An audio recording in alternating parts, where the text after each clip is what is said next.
आज के इस वीडियो में हम लोग सितंबर 2024 के तकरीबन 17 इंपॉर्टेंट करंट अफेयर्स और अहम तरीन गवर्नमेंट स्कीम्स को कवर करेंगे।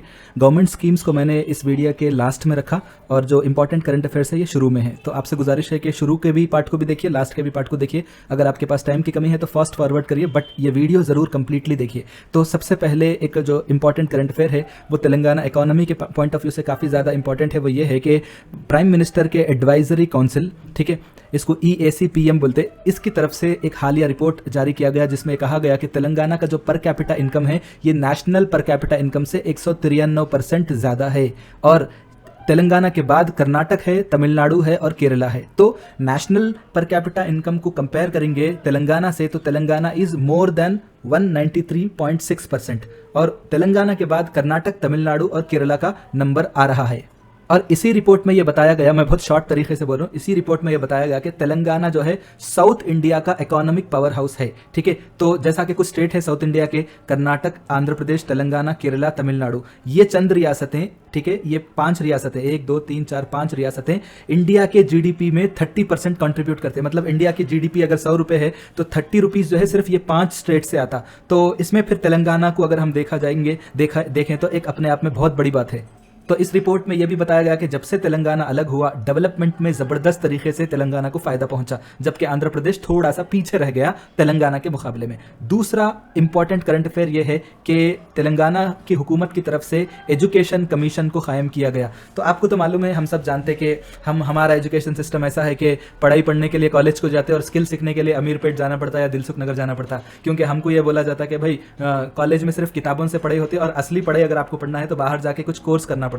बट इनफैक्ट अगर आप दूसरे कंट्रीज में देखेंगे तो सिस्टम ऐसा नहीं है। वहां पे जो किताब में पढ़ते और रियल लाइफ में जो स्किल्स की जरूरत पड़ती दोनों एक जगह होती। तो तेलंगाना में एजुकेशन के पैटर्न को और उसके जो सिस्टम को बेहतर बनाने के लिए गवर्नमेंट ऑफ तेलंगाना की तरफ से तेलंगाना एजुकेशन कमीशन को कायम किया गया। ये commission education system pre primary से लेकर यूनिवर्सिटी के लेवल तक जायजा लेने वाली है। तो यहाँ पे सवाल ये है कि क्या ये कोई एग्जीक्यूटिव बॉडी के वैसा काम करती है, मतलब इनको जो है बहुत ज़्यादा इख्तियारात है? नहीं, ये एक थिंक टैंक है। मतलब इनको हुकूमत की तरफ से दौरे करना पड़ता अलग अलग, जैसा कि माइनॉरिटी रेजिडेंशियल स्कूल्स का दौरा करी थी हाल में, स्कूल्स का दौरा करी तो ये लोग गवर्नमेंट को रिपोर्ट देते, तो रिपोर्ट पे अमल करना नहीं करना ये हुकूमत का काम है। और ये लोग स्किल गैप जो है उस पर भी काम करेंगे, लर्निंग आउटकम्स कैसे हैं, बच्चे कैसा पढ़ रहे, कहाँ कहाँ पे गैप है, रिसर्च किस हद तक कर सक रहे बच्चे, वो करें। तो अब यहाँ पे इसके मेंबर्स की हम बात करेंगे तो 5 मेंबर्स बॉडी है जिसमें एक चेयरमैन रहेगा और 3 जो है एजुकेशन एक्सपर्ट रहेंगे और एक मेंबर सेक्रेटरी रहने वाला है। मतलब एक चेयरमैन, एक सेक्रेटरी और जो है 3 इसके अंदर जो है एजुकेशन के एक्सपर्ट्स काम करेंगे। ये लोग जो है रिसर्च करेंगे, दौरे करेंगे, गवर्नमेंट को जो है रिकमेंडेशंस भेजेंगे। अब ये कहाँ पे early childhood education, foundational skills, higher education, reform, skill development, value based education, इन सब में काम करेंगे, ठीक है। तो यहाँ पे 3 सितंबर को ऑलरेडी ऑर्डर्स जारी कर दिए गए हैं। अब ये हमारा तीसरा करंट अफेयर पेरिस ओलंपिक्स के पॉइंट ऑफ व्यू में बहुत ज़्यादा इंपॉर्टेंट है। एक प्लेयर हैं जिनका नाम, एक एथलीट हैं जिनका नाम है दीप्ति जीवानजी, ठीक है। तो इन्हों जो है 20 साल इनकी उम्र है और पेरिस ओलंपिक्स में इन्हों पार्टिसिपेट करे और इनको जो है ब्रोंज मेडल मिला, ठीक है। किस कैटेगरी में बोलते, वुमेन्स के 400 मीटर पैरा ओलंपिक गेम्स में जो है इनको ये ब्रॉन्ज मेडल मिला। तो इनका ताल्लुक कहाँ से है? बेसिकली जो है एक नॉर्मल नहीं है बल्कि इंटेलेक्चुअली इम्पेयर्ड इंडियन एथलीट हैं। तो इंटेलेक्चुअल इम्पेयरमेंट क्या है आपको तो मालूम है वो। तो यहाँ पे इनकी आप तस्वीर देख सकते हैं। इनका नाम है दीप्ति दीवानजी है और इनका ताल्लुक तेलंगाना के ज़िला वरंगल के कल्लेड़ा विलेज से है। तो थोड़ा सा इनको इंटेलेक्चुअल इम्पेयरमेंट प्रॉब्लम है, ठीक है, दिमागी प्रॉब्लम रहता है। आपको अगर इसके बारे में अच्छे से मालूम है तो कॉमेंट में ज़रूर बताइए। अब हमारा चौथा करंट अफेयर, तेलंगाना में ग्लोबल तेलंगाना AI समिट हुआ, ठीक है। कब हुआ? 5 और 6 सितंबर को हुआ, HICC में हुआ। तो यहाँ पे इसका जो थीम है ये बहुत ज़्यादा इंपॉर्टेंट है। आपसे पूछता है कि making AI work for everyone. तो यहाँ पे AI जो है हर किसी के काम में आए, ना सिर्फ बड़े बड़े कॉरपोरेशंस को बल्कि आम आदमी की ज़िंदगी में ये बेहतरी लाए। तो making AI work for everyone मतलब गवर्नमेंट ऑफ तेलंगाना इस AI समिट के ज़रिए अलग अलग स्टेक होल्डर्स को एक प्लेटफॉर्म पर ला के ये मकसद से काम करने जा रही है कि AI का फ़ायदा हर इंसान को पहुँचे, चाहे वो बच्चा हो, बड़ा हो, बड़ी कंपनी चलाता हो या एम्प्लॉय हो, हर किसी को उसका फ़ायदा पहुँचे। तो ये मामले में तेलंगाना आगे बढ़ रहा क्यों की पॉइंट है? क्योंकि तेलंगाना मतलब एक AI का इस्तेमाल एजुकेशन में, हेल्थ केयर में, एग्रीकल्चर में और पब्लिक सर्विस डिलीवरी में बहुत अच्छे से काम करने जा रहा है। और ख़ास तौर पे हैदराबाद के करीब में 200 एकड़ पर मुश्तमिल AI सिटी बनाया जा रहा है। और इसके लिए बड़े बड़े कंपनीज हैं, जैसा मेटा, जिसका फेसबुक कंपनी का पुराना नाम है, ये नया नाम है, अमेजॉन, माइक्रोसॉफ्ट, ऐसे कंपनी से ये लोग ऑलरेडी मिलके काम कर रहे हैं इनोवेशन एंड टेक्नोलॉजी के मामले में भी। और एथिकल AI ये भी काफ़ी ज़्यादा इंपॉर्टेंट है। एथिकल मतलब AI का इस्तेमाल अखलाकी लिहाज, अखलाकी मेयारात को मद्देनज़र रखते हुए करना। ऐसा नहीं कि AI जो है किसी को बदनाम करने के लिए या किसी की शख्सियत को तार तार करने के लिए या किसी की बेइज्जती करने के लिए AI का इस्तेमाल कर रहे हैं, AI का इस्तेमाल करके किसी के फेक वीडियोज़ बना रहे, फेक न्यूज़ बना रहे, ऐसा ना हो, बल्कि AI का इस्तेमाल समाज को बेहतरी की तरफ लाने के लिए किया जाए। और इसी समिट में ये बात भी कही गई कि तेलंगाना ये गोल रख के आगे बढ़ रहा है कि आने वाले चंद सालों में तेलंगाना की इकोनॉमी 1 ट्रिलियन इकोनॉमी बने और अगले दहे में यानी 2034 तक तेलंगाना की इकोनॉमी 3 ट्रिलियन वाली बन जाए। तो इसके लिए इसी समिट में तेलंगाना की हुकूमत की तरफ से ChatGPT की कंपनी OpenAI, मेटा यानी Facebook, Nvidia, AWS, Amazon web services, Microsoft जैसे कंपनी से पार्टनरशिप हुआ, इनके साथ MOUs हुए। ऐसे 26 MOUs इस समिट में किए गए। अब हमारा 5वां या 6वां कौन सा है कि यह करंट अफेयर यह है कि तेलंगाना की हुकूमत की तरफ से तमाम सरकारी इदारों को फ्री में इलेक्ट्रिसिटी दी जाएंगी। तो ये पहले सिर्फ लोगों तक था, जो हमारे तेलंगाना के शहरी है उन तक था ये, ठीक है।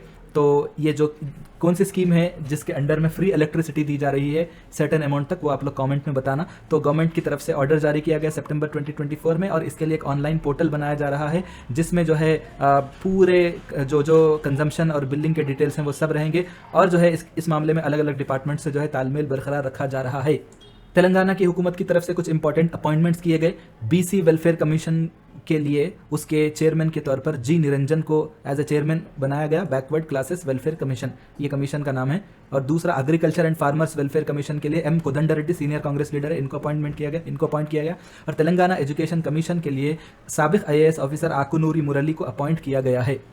ये बहुत इंटरेस्टिंग करंट अफेयर है। ये हमारा जो 7वां करंट अफेयर है वो बहुत ज़्यादा इंटरेस्टिंग है। वो ये है कि वर्ल्ड ट्रेड सेंटर एसोसिएशन, ये जो है अमेरिका का एक बहुत बड़ा इदारा है। तो इस इदारे ने तेलंगाना की हुकूमत के साथ एक MOU किया है, मेमोरेंडम ऑफ अंडरस्टैंडिंग। तो इनका मकसद ये है कि ये लोग वर्ल्ड ट्रेड सेंटर कायम करेंगे, मतलब उसका एक ज़ैली इदारा। यहाँ पे जो AI सिटी बनाया जा रहा है वहाँ पे 10 लाख स्क्वायर फीट पर जो है वर्ल्ड ट्रेड सेंटर बनाया जाएगा। कहाँ पे? ये फ्यूचर सिटी में जो AI सिटी है, फ्यूचर सिटी बहुत बड़ी सिटी है, जैसा सिकंदराबाद, हैदराबाद, साइबराबाद है, वैसा 4th सिटी है। तो वहाँ पे जो 200 एकड़ पर मुश्तमिल AI सिटी बनाया जा रहा है, तो वहाँ पे ये लोग अपना सेंटर कायम करने जा रहे हैं। तो वहाँ पे कई कंपनीज रहेंगे जो AI और कटिंग एज टेक्नोलॉजी पे काम कर रहे हैं। इसका मकसद तेलंगाना की हुकूमत का ये है कि जो IT एक्सपोर्ट्स जो हैं वो $32 बिलियन हैं इस वक्त, उसको जो है $200 बिलियन तक करना बहुत बड़ा गोल है। हो सकता है कि इसके लिए कई दहे लगे, बट ये पॉसिबल है। तो ये अपने आप में एक बहुत इंटरेस्टिंग बात है। अब हमारा नेक्स्ट करंट अफेयर ये है कि वड्डेपल्ली कृष्णा एक तेलंगाना के बहुत बड़े शायर हैं और ख़ास तौर पे तेलंगाना मूवमेंट में इनकी काफ़ी बड़ी अहमियत थी। इन्होंने अपने शायरी के ज़रिए, अपने गानों के जो गीत के लिरिक्स हैं वो सब लिख के जो है काफ़ी ज़्यादा मशहूर है। दूरदर्शन और आकाशवाणी में भी इनके जो है कई गीत जो है शायर वो होते थे, ब्रॉडकास्ट होते थे और मतलब कई किताबें लिखे हैं। तो इनका डेथ हो गया सितंबर के महीने में। तो इनके कुछ गाने भी हैं, काफ़ी ज़्यादा मशहूर है। आपको अगर तेलुगु आती तो एक बार अच्छे से पढ़ लीजिए। ज़्यादा भी मैं डिटेल में बोला तो आप लोग पूरा वीडियो स्किप करके दूसरे वीडियोस में चले जाते, तो इसलिए मेरे को शॉर्ट में बोलना पड़ता। और हमारा नेक्स्ट करंट अफेयर यह है कि एक गवर्नमेंट ऑफ इंडिया की तरफ से स्वच्छ वायु सर्वेक्षण 2024 के लिए तेलंगाना की एक सिटी है, ठीक है।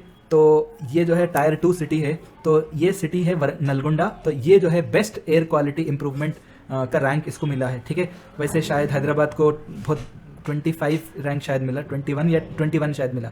तो बट हम यहाँ पे नलगुंडा की बात कर रहे हैं यहाँ पे। तो गवर्नमेंट ऑफ इंडिया की तरफ से साल 2019 से जो है नेशनल क्लीन एयर प्रोग्राम के तहत में रैंकिंग जारी की जाती है, उसका नाम है स्वच्छ वायु सर्वेक्षण। इसके लिए 2024 के लिए Nalgonda performed better air quality के मामले में, बेहतर रोड्स के मामले में, वेस्ट मैनेजमेंट के मामले में और शजरकारी के मामले में Nalgonda is ahead in all cities of Telangana.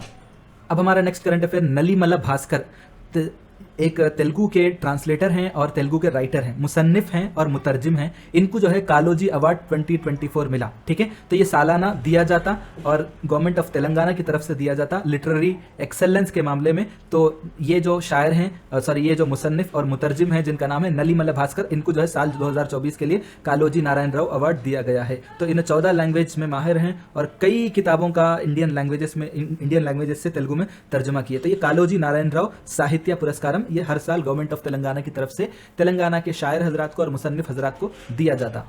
और एक इंपॉर्टेंट करंट अफेयर है वो ये है, इसमें तेलंगाना की कोई बड़ी तारीफ तो नहीं हो रही, लेकिन ये बात बताना जरूरी है कि union ministry of health and family welfare की तरफ से एक रिपोर्ट जारी किया गया जिसका नाम है health dynamics of India infrastructure and human resources 2022 और 23 का रिपोर्ट जारी किया गया, जिसमें यह बताया गया कि तेलंगाना में जो CHS जो रहते, जिसको हम लोग कम्युनिटी हेल्थ सेंटर्स बोलते हैं, जो देही इलाकों में काम करते हैं, वहाँ पे एक तरह से जो हेल्थ इंफ्रास्ट्रक्चर है उसमें 84% का शॉर्टेज है। तो ये शॉर्टेज क्या है, infrastructure in terms of doctors, nurse और अदर हेल्थ केयर प्रोफेशनल्स की कमी है, जिसकी वजह से एक जो इंफ्रास्ट्रक्चर है, जो सिस्टम है, उसमें काफ़ी ज़्यादा कमी पाई जा रही है। तो ये कमी जो है ऑपरेशंस के मामले में, लेबर रूम्स के मामले में, ऑपरेशन थिएटर्स के मामले में ये कमी पाई गई है। तो ये सेंट्रल गवर्नमेंट का रिपोर्ट है। और एक और करंट अफेयर ये है कि जो कोठी विमेंस यूनिवर्सिटी है, इसका नाम जो है चाकली आइलम्मा चेंज कर दिया गया। तो यहाँ पे गलत है, यहाँ पे एक वर्ड है, चीफ मिनिस्टर के चंद्रशेखर राव है, तो ये गलती से आ गया यहाँ पे। तो रेवंत रेड्डी ये बोले हैं कि जो विमेन यूनिवर्सिटी है कोठी में, उसका नाम चाकली आइलम्मा यूनिवर्सिटी रख दिया जाएगा। तो यहाँ पे ये भी बात कही गई कि उनके जो चाकली आइलम्मा है, उनके जो ग्रेट ग्रैंड डॉटर है, क्या है, पड़पोतरी बोलते हैं उसको, उनको जो है Telangana state commission for women के मेंबर के तौर पे भी तकर्रुर किया जाएगा। अब आपको तो मालूम होना चाहिए चाकली आइलम्मा कौन है, ठीक है। तो चाकली आइलम्मा एक करेजियस वुमेन है, बहुत बहादुर खातून है, और तेलंगाना आर्म स्ट्रगल में इनका काफ़ी अहम नाम है, और इन्होंने निज़ाम के खिलाफ भी लड़े थे और कई लोगों को इंसाफ दिलाने के लिए, इक्वालिटी के लिए लड़े थे। और आज भी जो है तेलंगाना में ख़वातीन मैदान में आना, इंसाफ और अपने हुकूक़ की लड़ाई के लिए आगे आना, उन सब के लिए Chakali Ilamma is a great inspiration. और एक इंपॉर्टेंट करंट अफेयर ये है कि नेशनल मेडिकल कमीशन की तरफ से तेलंगाना में 4 मजीद गवर्नमेंट मेडिकल कॉलेजेस को मंजूरी मिल गई। तो यहाँ ये 4 कहाँ पे कायम होंगे, यादाद्री मेडिकल कॉलेज, मेदक, महेश्वरम और खुतबुल्लापुर, ठीक है। इससे हर कॉलेज में 50 सीट रहेंगे, तो इस तरह से 200 सीट्स बढ़ जाएंगे। ये अपने आप में एक बहुत बड़ी इंपॉर्टेंट बात है। अब हमारा नेक्स्ट करंट अफेयर ये है कि मौजूदा जो फाइनेंस कमीशन है, ये 16वां फाइनेंस कमीशन है, तो इसकी तरफ से हैदराबाद का दौरा किया गया। तो इसमें गवर्नमेंट ऑफ तेलंगाना की तरफ से कुछ मुतालबात फाइनेंस कमीशन के सामने रखे गए हैं। तो हम ये भी देखेंगे कि फाइनेंस कमीशन का काम क्या है, बट यहाँ पे क्या इंपॉर्टेंट न्यूज़ है वो हम पढ़ेंगे। उसमें जो है गवर्नमेंट ऑफ तेलंगाना की तरफ से कहा गया कि सेंट्रल गवर्नमेंट की तरफ से जो भी टैक्सेस हासिल किए जाते, जैसा कि इनकम टैक्स लगाया जाता, कॉरपोरेशन टैक्स लगाया जाता, तो इन तमाम टैक्सेस में स्टेट गवर्नमेंट्स को कितना शेयर मिल रहा है बोले तो अभी तो 41% मिल रहा। अब गवर्नमेंट ऑफ तेलंगाना बोल रही भाई गवर्नमेंट जो भी टैक्सेस ले रही सेंट्रल गवर्नमेंट, उसमें से 50% जो है स्टेट को दे, ये बात बताई गई। और एक बात ये बताई गई कि ये तो खैर जो भी है इतना परसेंट तो दे रही, 41% तो दे रही, लेकिन एक और टैक्स रहता सेंट्रल गवर्नमेंट की तरफ से जिसको सेस बोलते, ये याद रखें। इस सेस में किसी भी स्टेट को कोई शेयर नहीं मिलता। अब यहाँ पे यही बात गवर्नमेंट ऑफ तेलंगाना की तरफ से फाइनेंस कमीशन के सामने बात रखी गई। तो फाइनेंस कमीशन वाले ये बोले कि भाई ये तो हम कुछ नहीं कर सकते, इसमें हमारा कोई रोल नहीं है। इसमें जो है पार्लियामेंट पे आप मतलब पार्लियामेंट में कुछ अमेंडमेंट वगैरह कॉन्स्टिट्यूशनल लेवल पे अमेंडमेंट करो, इसके लिए आप स्टेट्स रिक्वेस्ट करो सेंट्रल गवर्नमेंट वगैरह से, हमारा इसमें कोई काम नहीं है। और ये finance commission president of India की तरफ से अपॉइंटमेंट किया जाता है, इसका हर 5 साल में किया जाता है। इनका काम क्या है कि जो टैक्सेस का डिस्ट्रीब्यूशन है सेंटर और स्टेट में किस दोनों के बीच में किस हिसाब से तकसीम होना चाहिए, ये लोग जो है रिकमेंड करते हैं, ठीक है। तो ये इंडिया के फिस्कल फेडरलिज्म मतलब फिस्कल फेडरलिज्म का मतलब ये है कि स्टेट और सेंटर के फाइनेंसेस को जो शहरियों पर टैक्सेस लगाए जाते हैं, तो इसको बहुत ही इंसाफ के साथ, बहुत ही बराबरी के साथ, ज़रूरियात के तहत में दोनों के बीच में तकसीम हो। तो इस मामले में फाइनेंस कमीशन के रोल काफी ज्यादा अहम माने जाते हैं। तो मौजूदा जो फाइनेंस कमीशन है ये 16वां फाइनेंस कमीशन है। अब हमारा नेक्स्ट करंट अफेयर बहुत ज्यादा इंपॉर्टेंट है। बीजेपी की तरफ से हमेशा ये बोला जाता है कि 17 सितंबर को जो है तेलंगाना विमोचना दिनम के तौर पे मनाओ। लास्ट में जब 9 साल तक टीआरएस पार्टी पे प्रेशर, बीआरएस पे प्रेशर बिल्ड हुआ, तो लास्ट ईयर वो लोग 2023 में क्या बोले कि हम तेलंगाना इंटीग्रेशन डे या नेशनल इंटीग्रेशन डे के तौर पे मनाते। अब कांग्रेस वाले क्या बोल रहे हैं, हम इसको प्रजा पालना डे के तौर पे मनाएंगे 17 सितंबर को। क्या है, क्योंकि 17 सितंबर को पुलिस एक्शन हुआ और हैदराबाद इंडियन यूनियन में इंटीग्रेट हो गया, तो अब यहाँ पे अवामी हुकूमत आ गई, तो उसको प्रजा पालना के तौर पे मनाएंगे। उसको जो है तेलंगाना विमोचन दिनम या लिबरेशन डे, इंटीग्रेशन डे, ये सब पुरानी बातें हैं। अब यहाँ पे 10 दिन का कैंपेन चलाया जाएगा। और खैर इसमें ये भी बताई गई, मतलब ये राशन कार्ड से रिलेटेड है, ये आप लोग अपनी तरफ से खुद पढ़ लीजिए। आपको तो मालूम है 17 सितंबर क्या है, ऑपरेशन पोलो हुआ, उसके बाद जो है हैदराबाद इंडिया में इंटीग्रेट हो गया, ठीक है। तो निजाम की हुकूमत से लिबरेशन मिल गया। तो बीजेपी की तरफ से कुछ और बोलते, बट ये जो है अपने आप में इंपॉर्टेंट है कि 17 सितंबर को प्रजा पालना डे के तौर पे मनाया जा रहा है। अब इसी सितंबर में कुछ स्कीम्स का ऐलान किया गया। उस स्कीम में ये बात है सबसे ज़्यादा इंपॉर्टेंट है कि गल्फ वर्कर्स जो तेलंगाना से गल्फ में काम करते, अगर उनमें से किसी का डेथ हो जाता तो उनकी फैमिली को 5 लाख रुपए की इमदाद दी जाएगी। तो इसके लिए एक एडवाइजरी कमेटी कायम की जाएंगी जो गल्फ वर्कर्स के इश्यूज पे काम करेंगी, उनके वेलफेयर, माइग्रेशन और उनके चैलेंजेस पर काम करने वाली है।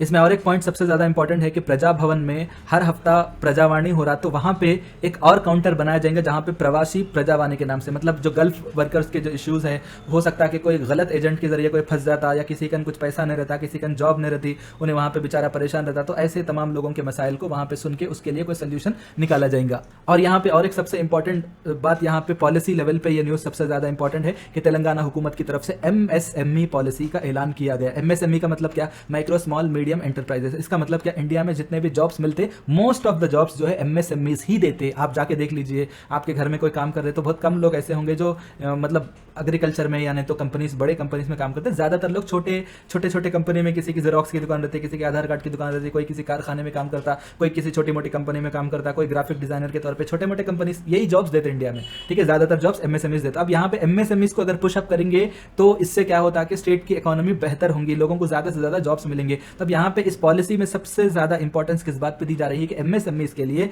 लैंड गवर्नमेंट ऑफ तेलंगाना देंगी। मतलब आपको कंपनी लगाना है, उससे आपको मतलब है, अगर आपको जमीन की जरूरत पड़ी तो हमसे बात करिए। अब यहाँ पे क्या होता है कि जो भी गवर्नमेंट ऑफ तेलंगाना की तरफ से इंडस्ट्रियल लैंड्स रहते जो कंपनीज लगाने के लिए दिए जाते, तो उसमें 50% लैंड्स जो है MSMEs को दिए जाएंगे, ठीक है। उसके बाद जो बचे 50% बड़े लार्ज कंपनीज को, लार्ज जो एंटरप्राइजेस रहेंगे उनको दिए जाएंगे। और फाइनेंशियल सपोर्ट भी दिया जाएगा, क्रेडिट प्रोग्राम्स दिए जाएंगे, प्राइवेट सेक्टर को जो है एंकरेज किया जाएगा इंडस्ट्रियल पार्क्स वगैरह लगाते हुए। और 100 करोड़ रुपए का यंत्रम फंड कायम किया जाएगा, जिसमें MSMEs को यह ऑप्शन रहेगा कि वो लोग अपने टेक्नोलॉजी को अडॉप्ट करें, जदीद टेक्नोलॉजी को, और अपना काम और बेहतर और कॉस्ट इफेक्टिव अंदाज में अंजाम दें। तो मैं बहुत ही शॉर्ट अंदाज में बोल रहा हूँ। इसके कुछ चीज़ें हैं यहाँ पे कि इसका इम्पैक्ट क्या होने वाला है इस पॉलिसी का, कि GSDP में MSMEs के कंट्रीब्यूशन में 10% इजाफा होने वाला है, और 15% जो है TG IPAS के जरिए जो MSMEs रजिस्टर होते हैं उसमें हर साल 15% ईयर ऑन ईयर ग्रोथ होने वाला है। तो इसके नताइज क्या होंगे? इंक्लूसिव एम्प्लॉयमेंट होगा, मतलब सिर्फ मेल्स को नहीं, फीमेल्स को भी जॉब मिलेंगी, और समाज के जो और पसमानदा तबका थे उनको भी जॉब मिलेंगी, जैसे SC ST BC माइनॉरिटी है उनको। और इक्विटेबल ग्रोथ मिलेगा, मतलब बराबरी का growth, large cap, mid cap, small cap, हर कंपनी को जो है बराबरी का मिलेगा। टेक्नोलॉजी मॉडर्न होता और इंप्रूव प्रोडक्टिविटी, मतलब काम काज और बेहतर अंदाज में हो सकता। तो और भी इसके कुछ डिटेल्स हैं, ये आप लोग आराम से पढ़ लीजिए, PDF के लिए मेरे से कॉन्टैक्ट कर सकते। और तेलंगाना हुकूमत की तरफ से एक और ऐलान ये किया गया कि पुट्टी श्रीरामुलु तेलुगु यूनिवर्सिटी है, अब इसका नाम बदलने का प्रपोजल रखा गया। तो अभी तो इसका नाम पुट्टी श्रीरामुलु है। पुट्टी श्रीरामुलु कौन है? आंध्रा के फाइटर हैं। अब यहाँ पे उनका नाम, किन का नाम पे बदलना है? सुरवरम प्रताप रेड्डी तेलुगु यूनिवर्सिटी। तो हु इज सुरवरम प्रताप रेड्डी? तो इन्हों जो एक हिस्टोरियन है और जो है तेलंगाना लिटरेचर के बहुत बड़े मतलब माहिर पायोनियर हैं, बड़े आदमी हैं और स्कॉलर हैं, जिनको संस्कृत, तेलुगु, उर्दू, इंग्लिश आती, और जो है मतलब एक बहुत बड़े फाइटर भी है ना, वैसे में फ्रीडम फाइटर भी है। और एक सबसे इंपॉर्टेंट स्कीम बोल सकते हैं, वो ये है कि तेलंगाना दर्शनी स्कीम को शुरू किया गया। तो तेलंगाना हुकूमत की तरफ से एक नई स्कीम तेलंगाना दर्शनी को शुरू किया गया, और ये किस डिपार्टमेंट की तरफ से? यूथ एडवांसमेंट, टूरिज्म और कल्चर डिपार्टमेंट, इनकी तरफ से शुरू किया जा रहा। तो हो रहा क्या, मैं आपको बताता हूँ। ये सिर्फ गवर्नमेंट स्कूल्स, कॉलेजेस और यूनिवर्सिटीज के स्टूडेंट को लागू होता, ठीक है। तो क्या लागू होता? जो 2nd क्लास से 4th क्लास के स्टूडेंट्स हैं उनको जो है लोकल हेरिटेज साइट्स, मतलब अगर कोई लड़का बहादुरपुरे में, मेरे एरिया में अगर कोई लड़का 2nd क्लास से 4th क्लास तक पढ़ रहा, तो उसको जो है यहाँ पे गोलकोंडा किला वगैरह, यहाँ पे मतलब विलेज मंडल, ठीक है, मतलब सॉरी बहादुरपुरे में कोई हिस्टोरिकल प्लेसेस है तो वहाँ पे घुमाया जाएगा, ठीक है, सेम मंडल में। अगर कोई लड़का 5th to 8th क्लास है तो उसको 20-30 किलोमीटर की दूरी पे लेके जाएंगे। तो बच्चा थोड़ा बड़ा हो जाता है, उन्हें बोर हो जाता। अब उन बोलता लोकल क्या देखते भाई, अब जरा हमको किला गोलकोंडा घुमाओ, और जो है हमको क्या है कुतुब शाही टूम्स जाके देखता उन्हें वहाँ पे। फिर उसके बाद 9th से इंटर तक के बच्चों को 2 दिन का टूर दिया जाएगा 50 से 70 किलोमीटर के दौरान। मतलब अगर हैदराबाद से 50-70 किलोमीटर की दूरी पे कोई हेरिटेज या कल्चरल साइट है या हिस्टोरिकल साइट है, तो वहाँ पे गवर्नमेंट ऑफ तेलंगाना की तरफ से ट्रांसपोर्ट भी फ्री है, खाने पीने का खर्चा भी फ्री है, उसके रिहाइश, देखभाल वगैरह का भी खर्चा फ्री है। यूनिवर्सिटी के बच्चों को 4 दिन का टूर मिलेगा होम डिस्ट्रिक्ट के बाहर, यानी अगर उन्हें हैदराबाद का है तो उसको वारंगल घुमाएंगे, करीमनगर घुमाएंगे, आदिलाबाद घुमाएंगे। तो इसका बहुत बड़ा फायदा जो है जो गवर्नमेंट इदारों में पढ़ने वाले स्टूडेंट है उनको होने वाला है। तो इसका बजट कितना? 12 करोड़ रुपए है। एक स्टूडेंट पे खर्चा कितना आता? अगर 1 दिन का टूर है तो 300 रुपए का आता, और 4 दिन का अगर यूनिवर्सिटी का टूर है तो 4000 रुपए का खर्चा आता। तो इसमें क्या क्या कवर होता है? ट्रैवल, एकोमोडेशन और मील्स, ठीक है, ये सब कवर होगा। तो अब यहाँ पे क्या टारगेट है कि 1 साल के अंदर, अगले 1 साल के अंदर कितने हैं भाई? ये 10 लाख स्टूडेंट्स को जो है इसमें में लेके जाने का मकसद है। तो इसमें जो है Telangana tourism development corporation, tourism, education सब मिलकर काम करने वाले हैं। तो अभी के लिए आई थिंक आपके लिए ये सब कुछ क्लियर है। थैंक यू सो मच, बहुत ही सब्र के साथ